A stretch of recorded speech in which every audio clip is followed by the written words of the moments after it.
A AIMA em Ponta Delgada foi investigada por suspeitas de corrupção e eu no dia de hoje venho mostrar-vos não só o legado deixado por António Costa, que extinguiu a força de fronteiras que tínhamos, que era o CEF, e decidiu criar a AIMA, que não só foi um desastre para tratar os processos que já tinha em mão, mas também para criar outros processos desastrosos.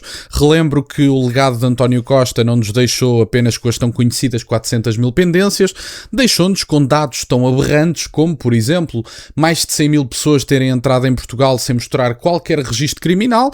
Portanto, imaginem se por alguma razão tivéssemos deixado entrar destes 100 mil, 20 terroristas. Fossem só 20. Ou só 10, ou até só 5. Imaginem a quantidade de danos que pessoas treinadas e mal intencionadas poderiam fazer, porque em Portugal entraram 100 mil pessoas sem qualquer registro criminal. Fomos a porta de entrada da Europa durante muito tempo, notificados até pela União Europeia, o que é algo que me envergonha bastante, porque a União Europeia é bastante disponível para a extinção das nações e nós conseguimos deixar a União Europeia corada do ponto de vista da questão da imigração. Mas enfim, não é isso que se vai falar no dia de hoje, não é do legado de António Costa, apesar de que também é um bocadinho. Vamos ver esta notícia e fazer uns comentários. Ora, buscas na AIMA em Ponta Delgada por suspeitas de abuso de poder e corrupção. A PJ dos Açores realizou buscas na Agência para a Integração, Migrações e Asilo, no âmbito da Operação Linha Direta, que investiga crimes de abuso de poder, recebimento indevido de vantagem e corrupção.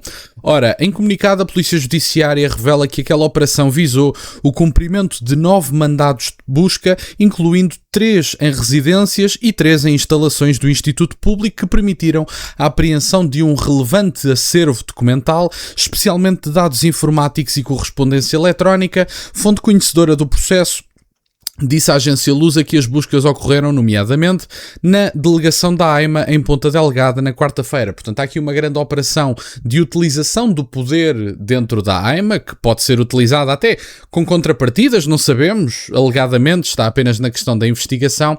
Mas imaginem terem literalmente funcionários públicos do Estado português a darem prioridade a determinadas pessoas, sabe Deus, com base em critérios, alegadamente envolvendo até a possibilidade do recebimento indevido de determinadas contrapartidas para que esses processos sejam acelerados, aliás, como é toda a administração pública. Nós sabemos que as câmaras municipais, por exemplo, são literalmente grandes acervos de corrupção, pela simples razão de que nenhum processo anda rápido em Portugal. Como nenhum processo anda rápido em Portugal, precisamos de fazer com que ele acelere um bocadinho se queremos o processo em Portugal. Se queremos determinadas autorizações, que são literalmente um mundo desastroso de burocracia que há em Portugal, pagamentos debaixo da mesa para acelerar determinados processos é algo que é bastante conhecido e que só beneficia evidentemente os detentores de cargos públicos ou até as pessoas da administração pública. O que é que temos? No comunicado, a PJ adianta estar a investigar crimes de abuso de poder, recebimento indevido de vantagem e de corrupção, tendo a operação sido realizada no âmbito de um inquérito dirigido pelo Ministério Público do Departamento de Investigação e Ação Penal, portanto o DIAP, da comarca dos Açores. E portanto, se isto já está nas mãos do Ministério Público, não é um grande sinal sobre a possibilidade de não haver aqui nada para investigar. Isto estando nas mãos do Ministério Público, a coisa já não está muito bonita. Em causa estão suspeitas da prática de atos ilícitos por funcionários públicos, consistindo na atribuição indevida de prioridade a determinados atendimentos e ao tratamento de processos, mediante contrapartidas de natureza patrimonial, lê-se a nota enviada às redações. E, portanto, basicamente é o que eu estou a dizer. Imaginem, têm funcionários públicos, no caso na AIMA, que tratam dos processos, que tratam de dar continuidade a determinados processos dentro da imigração e, portanto, são cúmplices da substituição populacional do povo português. E, portanto, estas pessoas basicamente que estão neste momento a fazer um trabalho que facilita a entrada de determinadas pessoas e que estão a ser financiadas, talvez, quem sabe, alegadamente, por redes de imigração ilegal. Temos, não sei se estão a perceber, as instituições portuguesas a serem financiadas alegadamente, hipoteticamente, e eu imagino que não sejam os próprios imigrantes. Isto provavelmente será negócios feitos com pessoas diretamente ligadas ao tráfico de pessoas e não só. Imagino isto estou apenas eu a sugerir, mas não tenho grandes dúvidas que possa ser esse o caso, mas vou deixar isto no plano do alegado. Isto fica para as investigações judiciais, não sou seguramente eu que vou tecer considerações sobre uma sentença, sobre a ilegalidade ou não, de existir ou não uma ilegalidade, não sou eu que vou determinar isso, é o Ministério Público, o DIAP, etc, portanto não é nada comigo, mas em última instância o que nós temos aqui é se isto for verdade, vamos partir do pressuposto que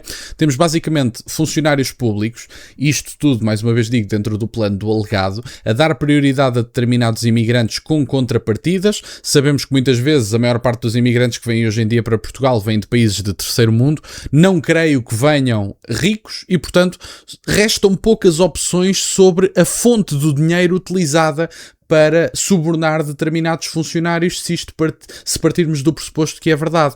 E se for verdade, temos literalmente funcionários das estruturas do Estado português a receber dinheiro da imigração ilegal para dar prioridade a determinadas pessoas e às pessoas que transportam através de altas quantias de dinheiro. Relembro que isso acontece muito do Reino Unido, em que pessoas, até havia um esquema, faço esta à parte porque eu acho que é interessante para termos isto em consideração, pessoas que chegam em barcos no Reino Unido, o condutor do barco chega ao Reino Unido, é deportado e depois de já ter deixado as pessoas que lhe pagaram dezenas de milhares de euros para chegarem ao Reino Unido, esse condutor do barco é deportado, é mandado de volta e repete o processo e volta a ser deportado, portanto, inclusive ainda está a ser transportado de volta ao seu país de origem para fazer a mesmíssima coisa de graça, é verdade, depois de meter dezenas de milhares de euros ao bolso. Isto está a acontecer no Reino Unido, é verdade. Portanto, é só informarem-se, investiguem esta ação e saibam que se isto tiver ligações a Portugal, não tenho grandes dúvidas de que são basicamente pessoas que são cúmplices da substituição populacional do seu povo e da tentativa do fim histórico da nossa nação, que não permitiremos que aconteça. Posso-vos garantir, prometo-vos que não vai acontecer, porque vai haver mudanças políticas radicais e estas pessoas vão todas voltar a casa. A grande maioria terá que voltar a casa. A PJ realça as diligências, contaram com a colaboração de peritos da Unidade de Perícia Tecnológica e Informática, portanto a UPTI, daquela polícia.